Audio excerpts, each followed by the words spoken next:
Hello guys, कैसे हैं आप सब। एक बार फिर से स्वागत है आपका अपने यूट्यूब चैनल एनी एग्ज़ाम में।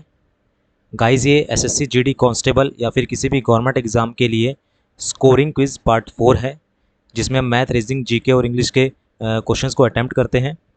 तो इस वीडियो के अंत तक ज़रूर देखिएगा, और अगर आपको ये वीडियो पसंद आए तो प्लीज़ इस वीडियो को लाइक ज़रूर कीजिएगा और सब्सक्राइब कीजिएगा हमारे चैनल को एनी एग्ज़ाम इसी तरह की और वीडियोज़ के लिए। उससे पहले अगर आप किसी भी गवर्नमेंट एग्ज़ाम या फिर किसी डिफेंस एग्ज़ाम की प्रिपरेशन कर रहे हैं तो ये दोनों हमारे फेसबुक ग्रुप हैं। इन दोनों ग्रुप्स का लिंक मैं आपको डिस्क्रिप्शन में दे दूंगा। उस लिंक पर क्लिक करके आप हमारे साथ फेसबुक ग्रुप में जुड़ सकते हैं और अपनी प्रिपरेशन को और बेहतर बना सकते हैं। तो चलिए फ्रेंड्स, शुरू करते हैं स्कोरिंग क्विज पार्ट 4 और देखते हैं 10 मोस्ट इंपॉर्टेंट क्वेश्चंस को। तो फर्स्ट क्वेश्चन है हमारे पास, dysentery and malaria are caused by. Dysentery को हिंदी में बोलते हैं पेचिश। पेचिस और मलेरिया किसकी वजह से होते हैं? Dysentery and malaria are caused by. तो ये होता है प्रोटोजोआ के कारण। ऑप्शन 4 इसका करेक्ट हो जाएगा। प्रोटोजोआ के कारण जो डाइसेंट्री है और मलेरिया है ये बीमारी होती है, ठीक है ना। और ये जो मलेरिया ये किसके कारण होता है? इसके जो पैरासाइट है वो कौन है? Plasmodium parasite. Plasmodium, DIUM, Plasmodium parasite. तो प्लाज्मोडियम पैरासाइट की वजह से ये मलेरिया होता है। और एंटा अमोइबा, ENTA, एंटा मोएबा, एंटामोएबा पैरासाइट के कारण क्या होता है? डाइसेंट्री होता है, यानी कि पेचिश रोग होता है, ठीक है ना। तो डाइसेंट्री एंड मलेरिया किस और कॉज बाय प्लाज्मोडियम पैरासाइट और एंटामोएबा पैरासाइट, ये दोनों क्या है? प्रोटोजोआ हैं। ऑप्शन 4 इसका करेक्ट हो जाएगा। क्वेश्चन नंबर सेकंड है, the name of Ram Prasad Bismil is associated with. तो राम प्रसाद बिस्मिल का जो नाम है वो किस से जोड़ा जाता है? Ram Prasad Bismil is associated with, जो नाम है राम प्रसाद बिस्मिल का वो किससे जोड़ा जाता है? तो वो जोड़ा जाता है काकोरी, काकोरी जो कॉन्स्पिरेसी हुई थी उसकी, उससे उसको जोड़ा जाता है। ऑप्शन 3 इसका करेक्ट हो जाएगा। और काकोरी जो कॉन्स्पिरेसी है कब हुई थी? 1925 में ये काकोरी कॉन्स्पिरेसी हुई थी। और इसमें जो थे, इनके जो साथी थे वो कौन थे? एक तो चंद्रशेखर आज़ाद थे, एक तो चंद्रशेखर आज़ाद, और कौन थे? अशफाकुल्ला, और क्या नाम है उनका? अशफुल्ला खान, ठीक है ना। अशफाकुल्ला खान इनका जो दूसरे थे, जो वो कौन थे? अशफाकुल्ला खान जो दूसरे थे, जो कि राम प्रसाद बिस्मिल के साथ थे। इन्होंने काकोरी कॉन्स्पिरेसी की थी। तो राम प्रसाद बिस्मिल का नाम जो है वो काकोरी कॉन्स्पिरेसी से जोड़ा जाता है। और जो कब हुई थी? 1925 में ये काकोरी कॉन्स्पिरेसी हुई थी, ठीक है। तो ऑप्शन सी इसका करेक्ट हो जाएगा। क्वेश्चन नंबर 3 पे आते हैं, which of the following organisation released the world happiness report. तो वर्ल्ड हैप्पीनेस रिपोर्ट जो है वो कौन रिलीज करता है? तो गाइज वो रिलीज करते हैं UN sustainable development solutions network. तो UN sustainable development solution network जो है वो वर्ल्ड हैप्पीनेस जो रिपोर्ट है वो रिलीज के करते हैं। और अगर मैं आपको बता दूं तो जो फिनलैंड है, फिनलैंड ये नंबर 1 पे है वर्ल्ड हैप्पीनेस में। हैप्पीनेस में ये नंबर 1 पे है, ठीक है ना। इज़ द हैप्पीएस्ट कंट्री, ये हैप्पीएस्ट कंट्री है पूरे वर्ल्ड में, नंबर 1 पे आती है। और अफ़गानिस्तान की बात करें, अफ़गानिस्तान, आपको पता ही है अफ़गानिस्तान में क्या हो रहा है। तो अफ़गानिस्तान जो है वो लास्ट है, इसका जो रैंक है वो लास्ट कंट्री है, ठीक है, और लास्ट कंट्री है। और अपने इंडिया की अगर बात करते हैं तो इंडिया का जो रैंक है वो 139th रैंक है आउट ऑफ, आप सोचकर भी हैरान रह जाएंगे, आउट ऑफ 149 कंट्रीज़ में। 149 कंट्रीज़ का ये सर्वे हुआ था, जिसमें फिनलैंड नंबर 1 पे है, अफगानिस्तान नंबर लास्ट पे है, और इंडिया जो है हमारा वो नंबर 139th पोजीशन पे है। 2021 की ये रैंकिंग है, 2021 की ये रैंकिंग है, जिसमें फिनलैंड नंबर 1 पे है, अपना भारत देश 139th रैंक पे है, और अफगानिस्तान जो है वो लास्ट रैंक पे है। और इस रिपोर्ट को जारी कौन करता है? US sustainable development solution network, ठीक है गाइज। तो ये ऑप्शन 4 इसका करेक्ट हो जाएगा। क्वेश्चन नंबर 4 पे आते हैं, ये रीजनिंग से रिलेटेड क्वेश्चन है। Study, knowledge, work.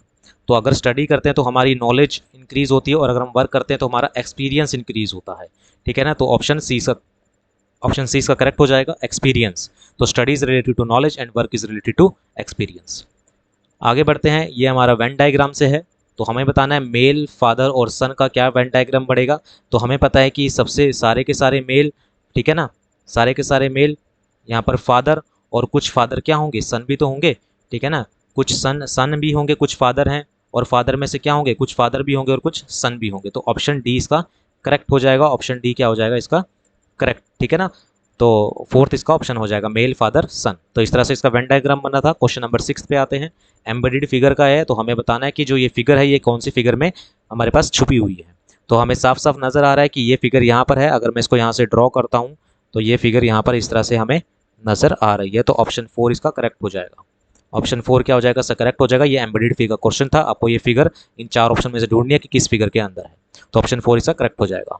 Question number 7 पे आते हैं। ये मैथ से रिलेटेड क्वेश्चन है। Boat and stream, the boat can go 15 kilometre up stream and 21 kilometre down stream in 3 hours.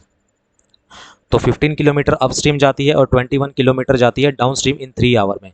तो हमें पता है कि जो डाउन स्ट्रीम स्पीड होती है हम उसे क्या लेते हैं, एक्स प्लस वाई। ठीक है, हमने माना कि जो डाउन स्ट्रीम जो स्पीड है वो कितनी होती है, एक्स प्लस वाई, और अप स्ट्रीम जो स्पीड होती है वो कितनी होती है, एक्स माइनस वाई।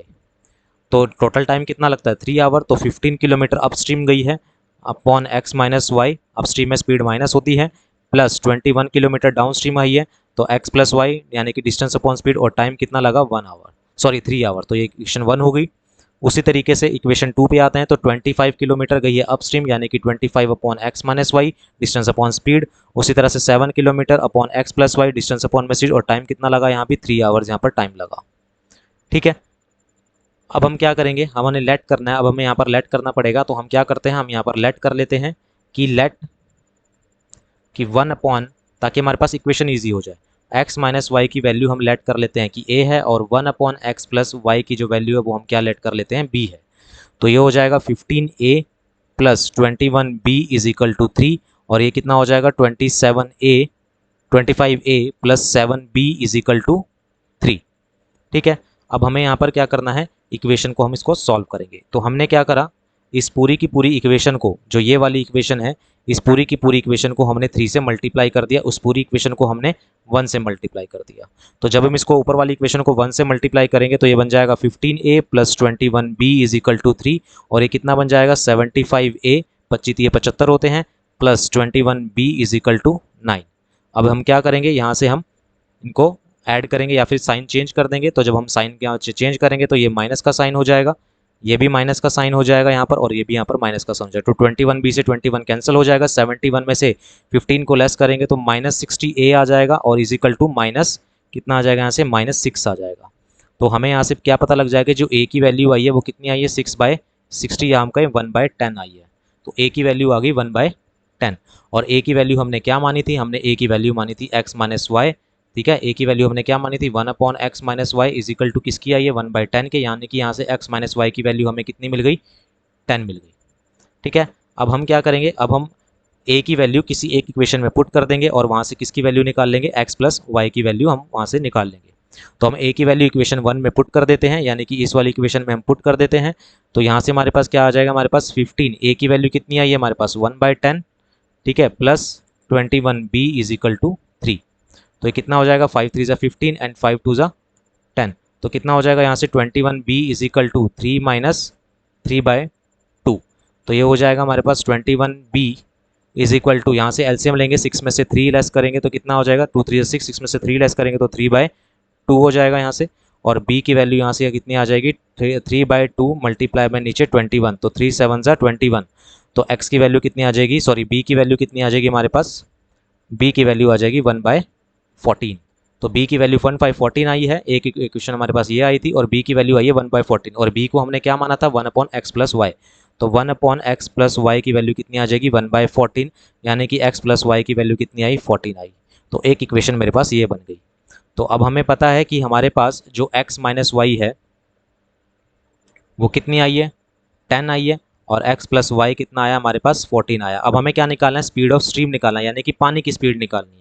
तो हम क्या करेंगे, यहाँ से इसके साइन को चेंज कर देंगे यहाँ से, क्योंकि x की स्पीड जो होती है वो बॉट की है, और y की स्पीड जो है वो पानी की है। तो माइनस यहाँ से साइन चेंज करा हमने, ठीक है, तो ये x से x कैंसिल हो जाएगा, -2y हो जाएगा यहाँ से, और यहाँ से ये कितना हो जाएगा, इजिकल टू -4, और y की वैल्यू कितनी आ जाएगी, 2। तो y की वैल्यू कितनी आई, 2 किलोमीटर पर आवर इसकी स्पीड आएगी, यानी कि स्पीड ऑफ स्ट्रीम, यानी कि पानी की जो स्पीड है वो कितनी आई है, 2 किलोमीटर पर आवर। ऑप्शन 4 इसका करेक्ट हो जाएगा। तो इस क्वेश्चन को इस तरीके से करना था। इस क्वेश्चन का कोई शॉर्टकट नहीं है, आपको बस ये करना ही पड़ेगा, ठीक है ना। आपको ये पूरे की पूरी इक्वेशन ऐसे सॉल्व करनी पड़ेगी। x की वैल्यू जो हम लेते हैं वो स्पीड ऑफ बोट होती है, और y की जो लेते हैं वो क्या होती है, स्ट्रीम की स्पीड होती है। तो हमें स्ट्रीम की स्पीड निकालनी थी, और स्ट्रीम की स्पीड कितनी आई, 2y। नेक्स्ट क्वेश्चन पे बढ़ते हैं। अ person sold 2 bags for ₹3910 each.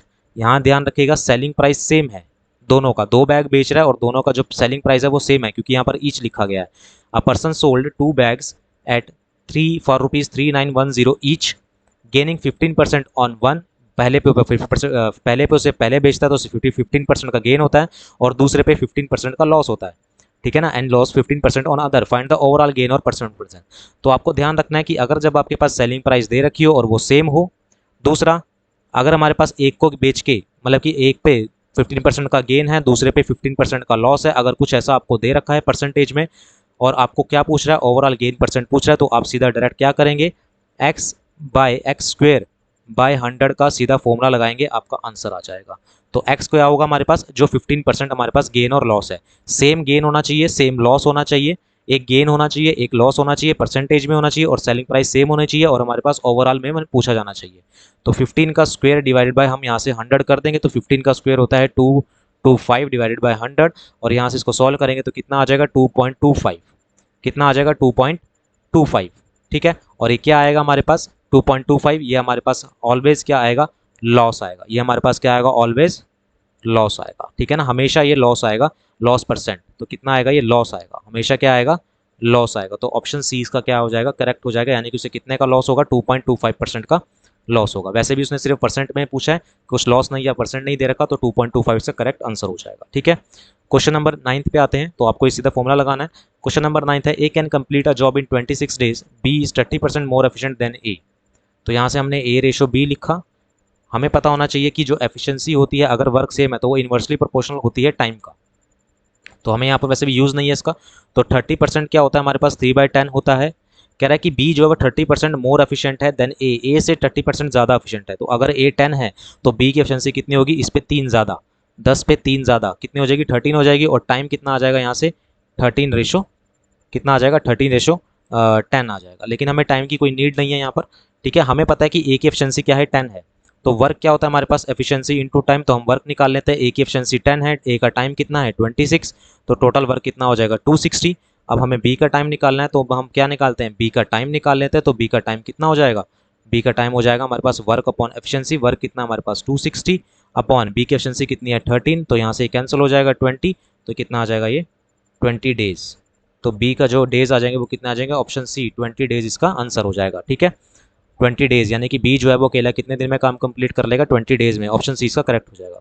Question number 10 देखते हैं हमारे पास, what is the dividend when divisor, dividend हमें बताना है व्हेन डिवीजर इज 17, क्वेश्चन 27 है, रिमाइंडर 7 है। तो हमें पता होना चाहिए जो डिविडेंड का जो फॉर्मूला होता है वो क्या होता है हमारे पास, डिवीजर, जो हमारे पास डिवीजर होता है मल्टीप्लाई जो कोशंट होता है, जो कोशंट होता है प्लस रिमाइंडर होता है, प्लस क्या होता है हमारे पास, रिमाइंडर होता है। तो डिवीजर कितना है हमारे पास 17 है, मल्टीप्लाई बाय कोशंट कितना है 27 प्लस रिमाइंडर कितना है 7। तो 17 को जब हम 27 से हम ऐड करेंगे तो ये आपके पास आ जाएगा 459 आएगा, प्लस 7 कर देंगे तो आपके पास क्या बन जाएगा 466, इसका आंसर हो जाएगा, ऑप्शन ए इसका करेक्ट हो जाएगा। ऑप्शन ए क्या हो जाएगा सर, यानी कि डिविडेंड की वैल्यू कितनी आई 466 आई। तो गाइज ये थे आपके पास एसएससी जीडी या भी किसी भी गवर्नमेंट एग्जाम के लिए 10 मोस्ट इंपॉर्टेंट स्कोरिंग क्विज। तो अगर आपको ये गाइज, अगर आपको ये वीडियो पसंद आई है, इसी तरह की और वीडियोस के लिए प्लीज़ इस वीडियो को लाइक कीजिएगा, सब्सक्राइब कीजिएगा, हमारे इस चैनल को ज़्यादा से ज़्यादा शेयर कीजिएगा। इसी तरह की और वीडियोज़ के लिए, स्कोरिंग क्विज के लिए, ट्रिकी क्विज के लिए या फिर कॉन्फिडेंस क्विज के लिए, इसी तरह की और वीडियोस के लिए तो प्लीज़ हमारे चैनल को सब्सक्राइब कीजिए और बेल आइकन पे प्रेस कर दीजिए ताकि आपको हमारे चैनल की नोटिफिकेशन मिलती रहे। तो अभी के लिए इतना ही, मिलते हैं नेक्स्ट वीडियो में। Thank you very much.